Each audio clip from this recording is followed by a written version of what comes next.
Good day. Welcome to our conflict resolution pre-service training. My name is Marquita Cleckley. I am joined by my lovely co-host, Ms. Janice Dawson. Welcome. Ladies and gentlemen, please take a minute to gather a pencil and paper, as this training is vital in maintaining a comfortable environment in your classroom for your children, your parents, and your teaching staff.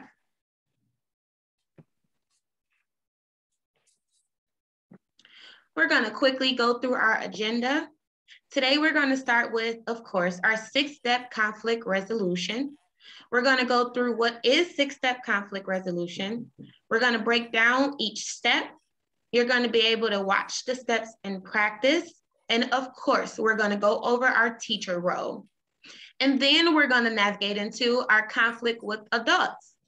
What is the 7 steps in resolving conflict with adults? We're going to break down each step. You're going to be able to watch some steps in practice as well. How to avoid conflict with adults, of course, the tips and tricks that we will give you. And last but not least, how these benefit your classroom. So what is 6-step conflict resolution? Just by looking at the picture, you can see that 2 things are at odds. So conflict resolution is a way to scaffold children's understanding of conflict and problem solving. We are trying to prepare them for preschool and become an overall productive citizen of the world.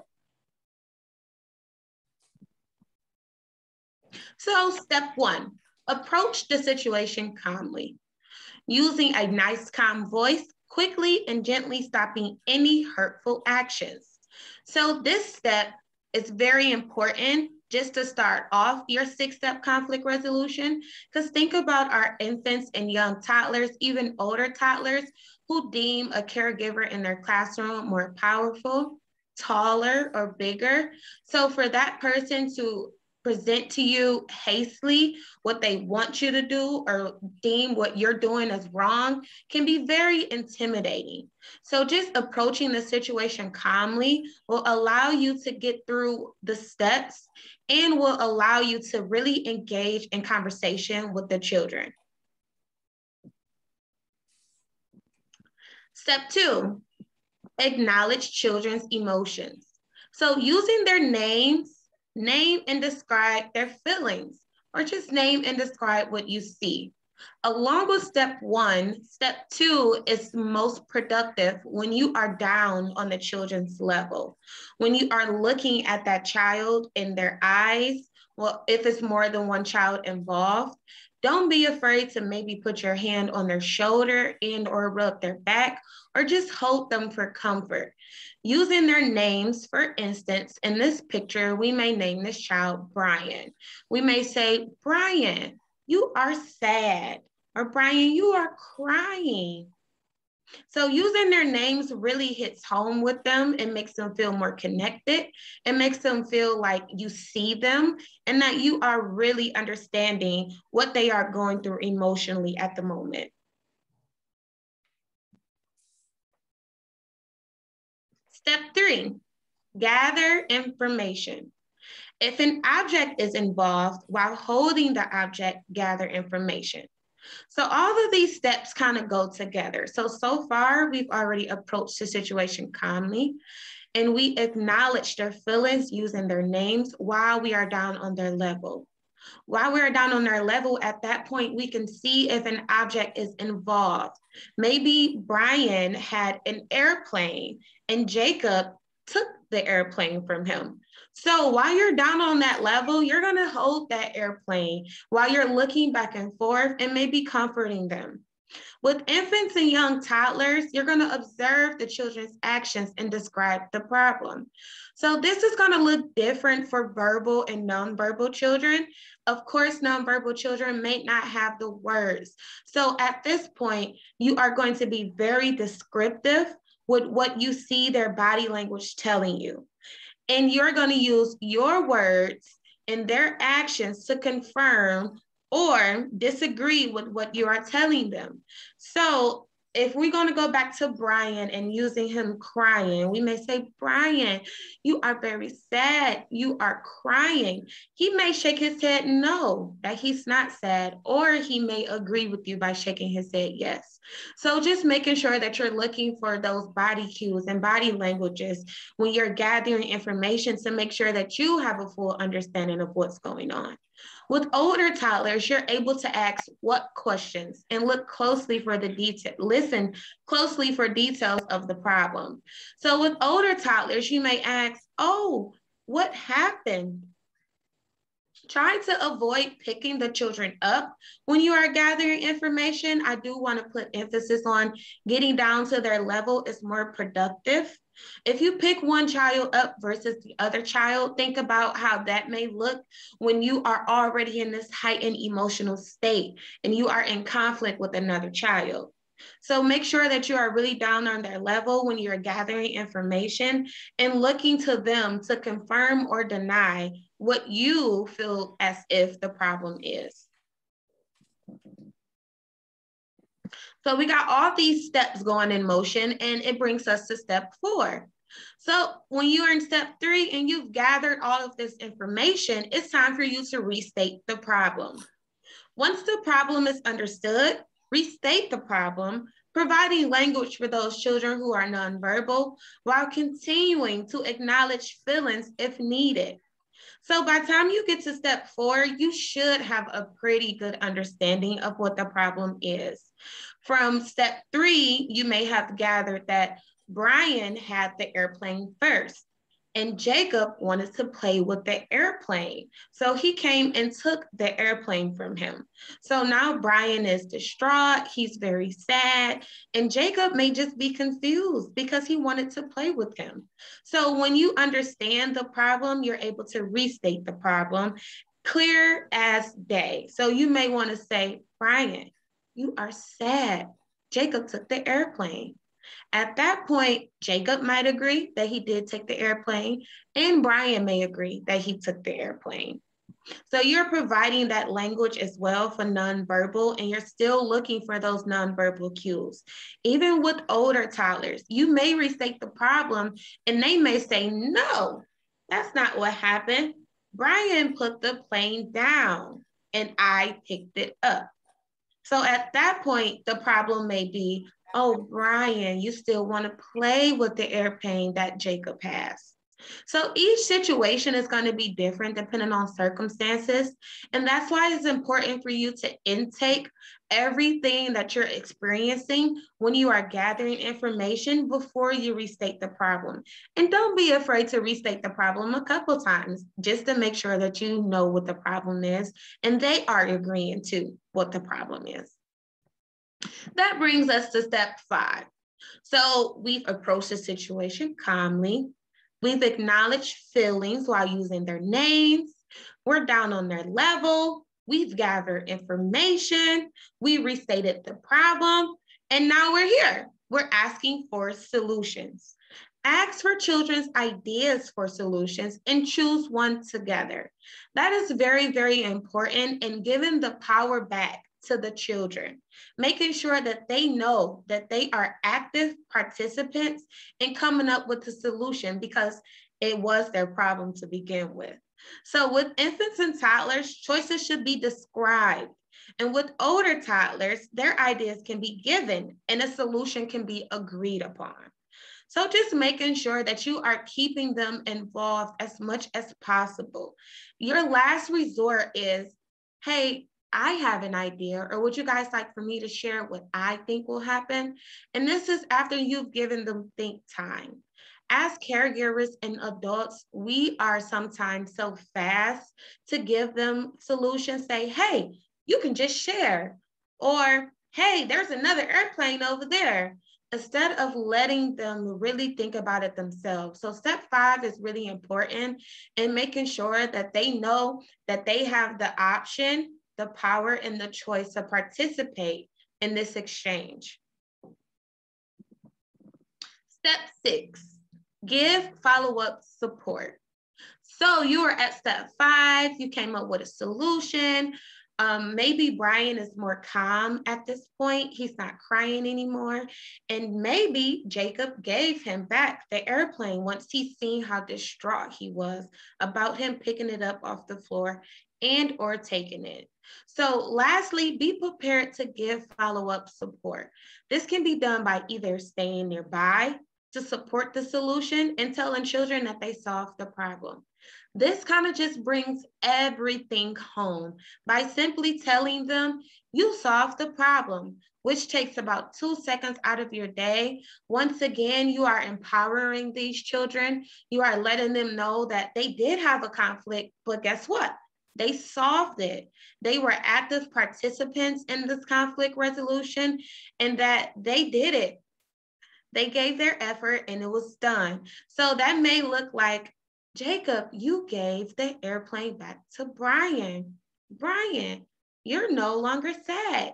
Brian, you look happy, and looking for those body cues as well. So just making sure that you're wrapping everything up and you're bringing it back home. I do want to give the disclaimer that sometimes you do not get all the way to step 6, and that's okay. And that is okay because depending on the developmental level of the children who you are working with, you may not get past step 3. You may not have to gather information. You may get to the part where Jacob will just say, oh, I have an idea. There are more airplanes in the toy area. He can have one of these. Or he may even rub Brian and say, hey, can we work together? So like I said, the situations are just circumstantial, but your purpose is to make sure that they are active participants in the 6 steps and that they know what to do and that you are preparing them for preschool. As stated, you may not always get through the steps, but by you being a caregiver who is rocking and rolling, you are prepared to get to step 6. And you know that the order is important and that you are given this opportunity to the children to be engaged. Now we're going to watch our conflict resolution in action.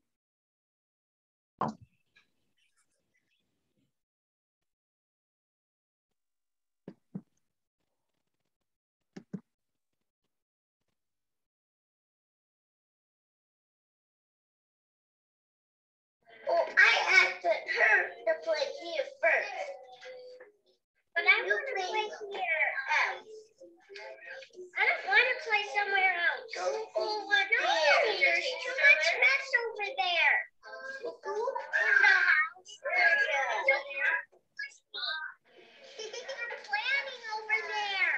We'll go in the house area. I don't want to. Go in the house area. You're trying to solve a problem and you're talking, and it sounds like your ideas aren't working for Amaya. I asked her to bring her stall over here. So you want... Megan asked me to build it right there.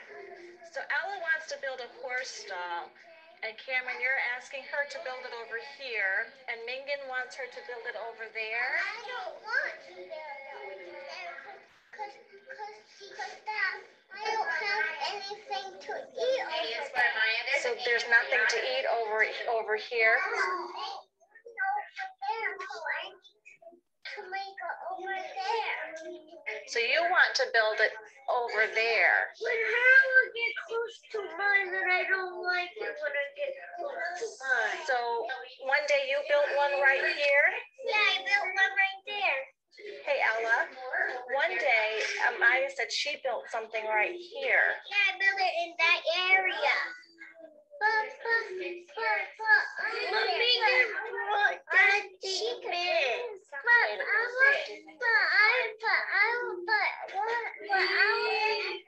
My barn and the house over here.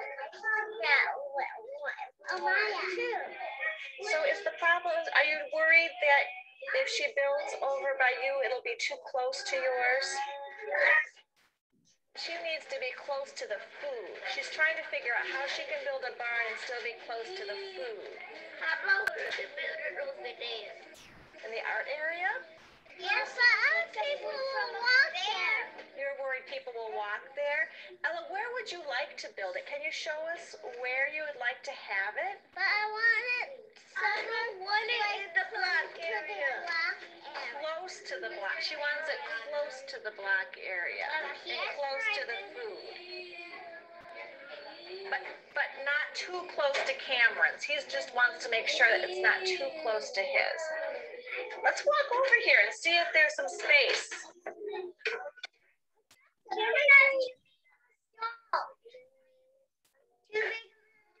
They made a very big doggy house. I have an idea. I'm thinking over here is close to the block area and it's close to the food.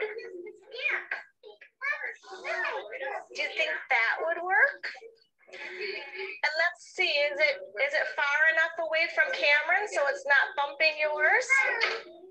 So that works for Cameron too.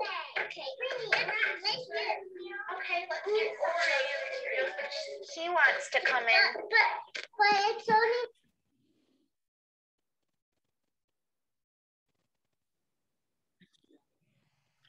So as we can see from that video, the teacher made sure that she approached the situation calmly. She acknowledged feelings using their names. She made sure to gather information. She restated the problem over and over again until she made sure that everyone was in agreement in what problem they were actually trying to solve. She asked the solution and made sure that everyone agreed on that solution. And then from there, she provided some follow-up support. Now we're going to get into your role as a great teacher and a caregiver. So getting through the steps. Just know that sometimes you may not always make it to the end, and that's okay. Just a reminder that where the children are developmentally plays a major role in how far down that you can get into the steps. But just putting emphasis on we are preparing them for preschool and to be overall productive citizens in the world and active participants in solving conflict. So those high traffic times. So high traffic times that you need to just watch out for conflict and be prepared to use conflict resolution will be around choice time, meal time, transition time, and outside time. So we're going to kind of just jump right into avoiding conflict because those are going to help you with your high traffic times. So teachers should have plenty of materials, at least one for every child. So this is very, very important, especially for choice time and outside time, that teachers have plenty of materials because just one thing of something will make a child want it even more if another child is already playing with it. Somehow, some way, they just really feel entitled to touch this one item, even though it's already in somebody else's possession, and that creates conflict. So just making sure that you have enough materials where children can share and play together. And another thing, comfort items and toys from home are two totally different things. So just making sure that the children are never bringing toys from home, because when we bring things from home, we are very possessive and territorial over our items. We don't want anyone to even breathe on it. So making sure that children are not bringing toys from home that can create conflict in your classrooms. As for meal times, if you have a good transition into mealtime, knowing the children are going to come in from outside, they're going to wash their hands and receive bodily care. They're going to sit down at the table. You may have some helpers who are mobile, who are able to help you put the plates down or maybe pass out the cups, but just making sure that it's not too much downtime and that they're waiting for things. This may be a good time to bring out your treasure baskets and or finger play and or poems. And now I'm going to hand it over to my lovely co-host, Ms. Janice Dawson, who's going to walk us through our 7-step conflict resolution with adults. Okay, welcome. Now we will talk about the adults, which is very important. because it takes a cohesive team to work together. So here are the 7 conflict resolutions for adults. Number 1, be calm. Number 2, acknowledge feelings.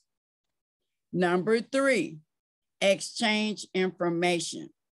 Number 4, look at the problem from the child's viewpoint.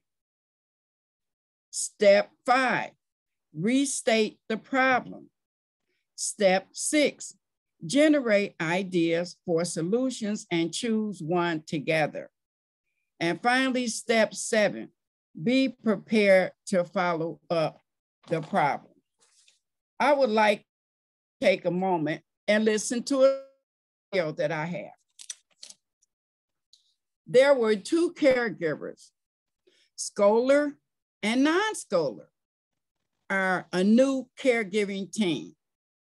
When one of the toddlers, Clem, hits another child, Alex Scolder points her finger at Clem, saying to him very sternly, "I don't ever want to see you hit Alex again. You know you're never supposed to hit your friend." She picked up Clem, put him in a chair and said, "You need to sit and think about what you did." Scholar's action upset the non-Scholar, who thinks the scolding and the time out make no sense to a toddler. So in that scenario, in a case like this, they really definitely need to stay calm and have a conversation between both caregivers when no children or others are present, because the non-scolder disagrees with the scolders, the way the scolder handled the conflict. So step 1, calm yourself mentally, acknowledging your feelings. Take time to be a good listener. Don't put in your own thoughts or opinions. Use a calm voice and gentle body language. Walk into the situation at a very calm time. Take a deep breath. Never discuss differences when you're upset.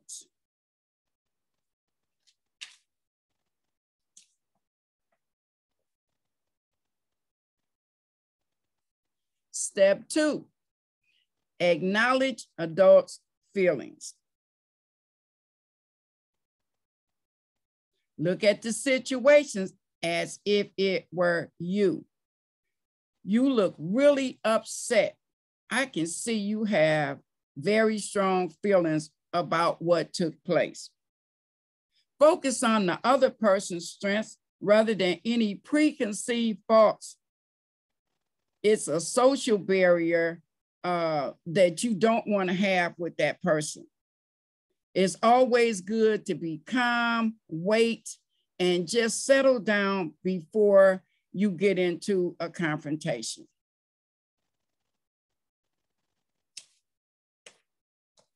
Step 3, exchange information. Exchange information. Take turns describing the details of the problem, situation, and your specific needs. Always keep the lines of communication open. I statements rather than you statements. Have a back and forth exchange of the problem, one at a time. Having dialogue, not a debate. Don't allow listen attentively as the other person speaks. Don't allow disagreements to build up and then you blow up at each other.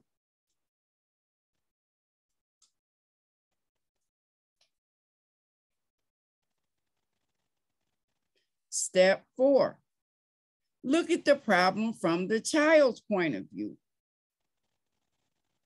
Put yourself in the child's place. Try to identify where the child's thoughts are. What is the child showing or telling us about the actions, or the words? How do our adult needs relate to the child's needs? Adults are much like children. They have needs also. They need to be heard, they need to be understood, and you need to show compassion no matter what the issue is.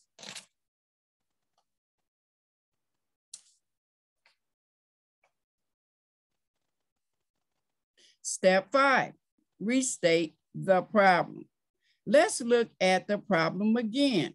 So the problem is, let's go back and visit the problem, the scolder versus the non-scolder, using the 7 steps.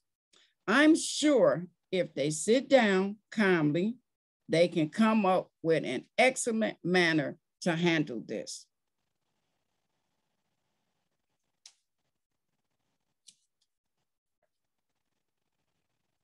Step 6, generate ideas for solutions and choose one together. What can we do to solve this problem? Together, brainstorm to produce ideas for solutions. Select an idea and co-design a strategy.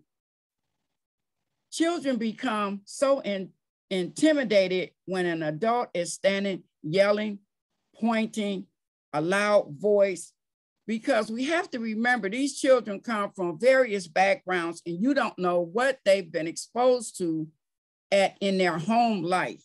This may be very, very upsetting to them.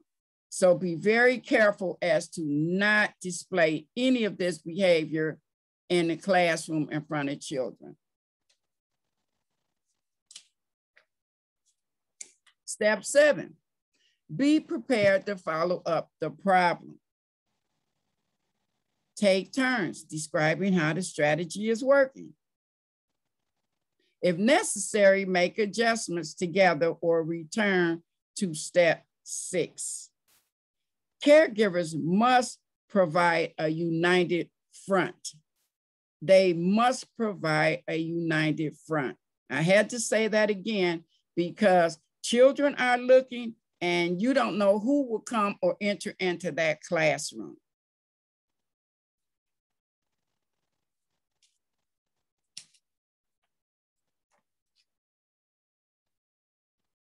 Steps in practice.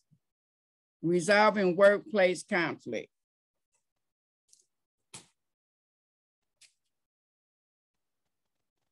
How to avoid conflict with adults.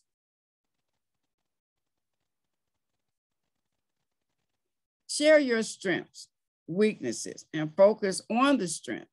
Remain together for a year, if that's possible. Meet daily to plan. Make joint decisions about roles and responsibilities. Clear-cut roles and expectations from the beginning. Be understanding of the needs to take a break. Don't project adult issues on children in the classroom. Sometimes you may need to step away. You may be overwhelmed. There may be a personal problem. The kids may be all over the place. See if you can get someone else to come in and take your place so you can take a bathroom break or just walk the halls or just collect your thoughts so you're able to come back and be calm and have a good perspective to finish out the day.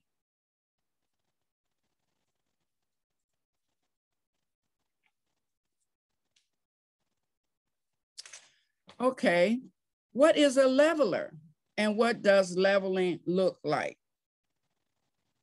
Characteristics of a leveler. Support open communication. Pick a suitable time to communicate. Use a positive tone and attitude. Take time rather than rushing. Ask for clarification if confused rather than pretending to understand. Because sometimes people say, oh yeah, I hear you, or talk over you or whatever, and you're not getting any clarity. Also, remember to watch the body language. Head rolling, gestures with your body, pointing, talking loud. You can be received that as, who do you think you're talking to? And then you haven't solved anything.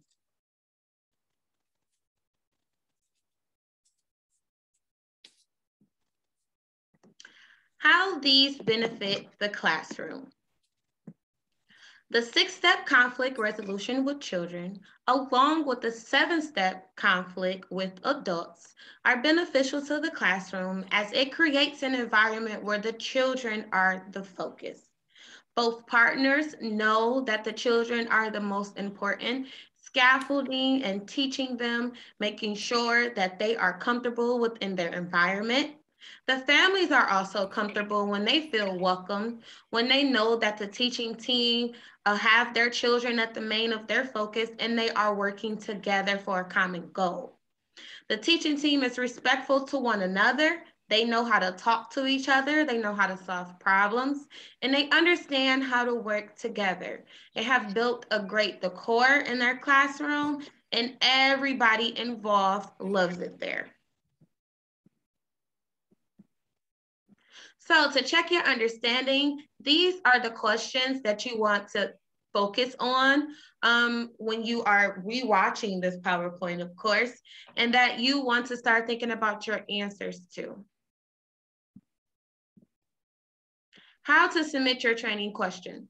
You are going to scan the QR code with your cell phone or tablet camera. The Google Doc is going to pop up with questions, the ones that I just showed you on the previous slide. You can answer those questions right on that Google Doc. Once you are finished, go ahead and press submit. Once questions are submitted, you will receive a certificate at a later date.